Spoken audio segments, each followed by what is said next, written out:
हमारे देश में सरकारी काम कराने के लिए ना बिना पैसे दिए कुछ ले दे के काम होता नहीं है।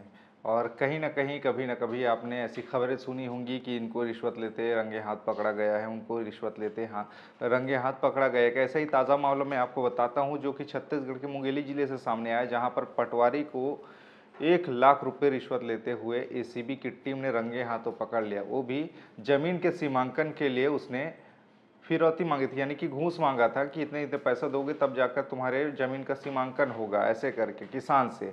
अब इसके चलते उसकी नौकरी ऐसे ही खतरे में आ गई, क्योंकि एसीबी ने रंगे हाथों उसको पकड़ा है 1 लाख रुपए लेते हुए। अब इसके बाद में चर्चा इसी को लेकर है, और कई जगहों पर ऐसे खबरें आती है जहाँ पे पटवारी 100 रुपये, 500 रुपये, 1000 रुपये, ऐसे मतलब किसानों की ज़मीन को देख देख के कोई भी काम करवाना हो, यानी कि पैसे के लेन देन के बिना कुछ काम हमारे यहाँ होता नहीं है। ये पूरा का पूरा मामला सामने आया है छत्तीसगढ़ के मुंगेली जिले के रामगढ़ से, जहाँ पे एक किसान है वैभव सोनी नाम का, जिसका 26 एकड़ खेत है और वो चाहता था कि उसके ज़मीन का सीमांकन हो, और इसके लिए उसने पटवारी से संपर्क किया, क्योंकि सीमांकन करने का अधिकार पटवारी के पास है, वही करेगा। और आरआई और पटवारी दोनों थे, और इस 26 एकड़ ज़मीन के लिए पटवारी ने 5 लाख रुपए की डिमांड की कि 5 लाख रुपए दोगे तब तुम्हारी ज़मीन का हम सीमांकन करेंगे, ऐसे करके। अब जैसे तैसे बात बढ़ रही थी, इतना ज़्यादा मोटा रकम 5 लाख रुपए बहुत ज़्यादा होता है, अब क्या करा जाए। फिर बाद में उसने वैभव सोनी ने संपर्क नहीं किया पटवारी सुशील जायसवाल से। सुशील जायसवाल ने बाद में दोबारा से उसके पास फ़ोन किया, किसान के पास में, कि चलो एक काम करते हैं, 5 लाख नहीं 4 लाख दे देना, 4 लाख में कर देते हैं, ऐसे करके। फिर इसके लिए तैयार भी हो गया किसान कि चलो ठीक है। लेकिन उसको पता था कि वो कुछ गलत होने वाला है, यानी कि पैसे लेके, घूस लेके सीमांकन होने वाला है। इसकी जानकारी उसने जाके बिलासपुर में कर दी एसीबी की टीम के पास, और एसीबी की टीम ने कहा कि ठीक है, आप किस्तों में उसको पैसा दे दीजिए। शुरू में 1 लाख रुपए मांगा कि आप 1 लाख रुपए पहले दे दीजिए, बाद में बाकी के पैसे बाद में। तो पटवारी के दफ्तर रामगढ़ में जाके उसने किसान ने जो सुशील जायसवाल है पटवारी, उसको किसान वैभव सोनी ने पैसे दिए, और पैसे उसको ना देकर उसके असिस्टेंट को पैसा थमाया कि असिस्टेंट को पैसा दे दो, यानी आमने सामने ही थे।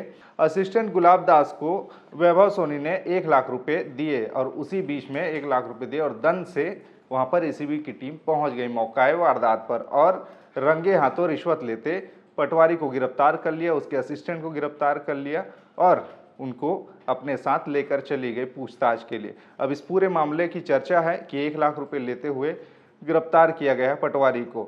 और तो और इसमें आरआई, जो कि रेवेन्यू इंस्पेक्टर हैं, राजस्व अधिकारी है, उनकी भी संलिप्तता को देखा जा रहा है कि वो भी तो कहीं शामिल नहीं है। इस आधार पर जो पटवारी के साथ आरआई काम करते थे नरेश साहू, उनकी भी इसमें कार्यशैली को देखा जा रहा है कि कहीं उनकी भी सहभागिता तो इस मामले में नहीं, उनकी भूमिका की भी जांच हो रही है। अगर उसकी भूमिका, आरआई की भूमिका भी इसमें अगर पाई जाती है तो उनके खिलाफ भी कार्रवाई होगी, ऐसा करके कहना है। यानी कि ये पूरा का पूरा मामला सामने आया है। यानी कि जो कहते हैं हमारे देश में कि बिना किसी लेन देन के कोई काम, सरकारी काम होता नहीं है। अगर आपको तुरंत के तुरंत काम करवाने हैं तो किसी न किसी को माल देना पड़ेगा, तब जाके आपके काम होंगे, बस वही है। और इसमें किसान ने बड़ी ही सोच समझकर इसकी शिकायत पहले ही कर दी कि पटवारी रिश्वत मांगने वाला है, और इसके चलते उसकी गिरफ्तारी हुई। यानी कि आप भी अगर कभी जा रहे हैं, देख रहे हैं ऐसी परिस्थितियों को कि आपको कोई रिश्वत मांग रहा है, तो आप सतर्क रहिए, क्योंकि जब तक आप सामने नहीं आएंगे तब तक कोई और ऐसी ज़रूरत करता रहेगा कि आपको लूटते रहेंगे। सरकारी दफ्तरों में इस तरह की परंपरा बन रही है। यानी कि अगर आप बुरा देख रहे हैं तो बुरा देखते हुए उसका विरोध भी करना आपका अधिकार है। वो कहते हैं बुरा जो देखन मैं चला, बुरा न मिलिया कोई, जो मन देखा आपने मुझसे बुरा न कोई। जब तक आप अपने अंदर में नहीं सोचेंगे कि ये बुरा हो रहा है, इस बुरा के विरोध हमको करना चाहिए, तब तक सुधार नहीं होगा समाज में, देश में, राज्य में। खैर, इस पूरे मसले पर आपके विचार क्या हैं नीचे बताइएगा। खबरें और भी जिसके लिए बने रहिए छत्तीसगढ़ के साथ में। नमस्कार।